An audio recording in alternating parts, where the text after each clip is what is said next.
Good morning friends, তোমরা সবাই কেমন আছো? আশা করি ভালো আছো, সুস্থ আছো।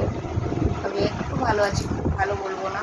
বাড়িতে মানে লোকজন এসছে, ব্লগ ভিডিও তো করতেই পারছি না, কী বলবো। একদম লুকিয়ে লুকিয়ে ব্লগ করি, সেটাও আবার মানে এই ভয়েসটা দিই, সেটাও আবার তোমাদের সামনে লুকিয়ে লুকিয়ে দিতে হচ্ছে।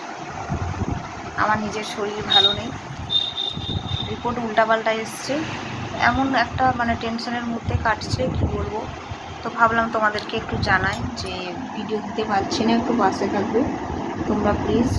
আর এই যে স্নান টান করে বসেছি, খাওয়া হয়নি, সকালবেলায় মুড়ি খেয়েছিলাম। আর এদিকে ভাত হয়ে গেছে। তরকারি বলতে আলু, বেগুন, পটল, ডাঁটা ফাটা দিয়ে একটা তরকারি, মাছ মিশিয়ে একটা পাতলা ঝোল। আর দেখি শাক আছে, একটু শাকটা যদি ভাজা করতে পারি তাহলে শাকের ভাজা করবো, ব্যাস। আর কিচ্ছু করবো না। পরীক্ষা আসছে, পরীক্ষার জন্য যদি পড়াশোনা কিছুটা করতে পারি। বইগুলো তো সব রাখাই আছে, পড়াশোনা কিছু হচ্ছে না, পরীক্ষাটা দিতেও হবে, না দিলেও নয়। আর স্নানটা করে নিয়েছি সকাল সকাল, এই যে চুলটা এখনো ভেজা আছে, দেখে বুঝতেই পারছো। রান্না করছিলাম বলে চুলটা ছাড়িনি। তো আর একটা রান্না বাকি আছে, সেটা হচ্ছে শাকের ভাজাটা। ওটা হয়ে গেলেই মোটামুটি রান্না কমপ্লিট হয়ে যাবে।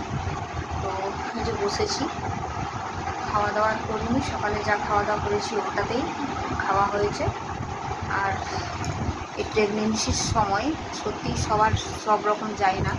আমার খুবই মানে শরীরটা দুর্বল ছিল, 5 মাস হওয়ার পর এই যে এখন একটু মানে একটু স্বাভাবিক লাগছে আর কি। তো এই যে ব্লাড একদম কমে গেছে। তো তোমরা কারা কারা ভিডিওটা দেখছো প্লিজ একটা লাইক করে পাশে দেখো। আজকের মতো ব্লগ ভিডিওটা এখানেই রাখছি, আগামীকাল আবার তোমাদের সাথে দেখা হবে। সবাই ভালো থেকো, সুস্থ থেকো।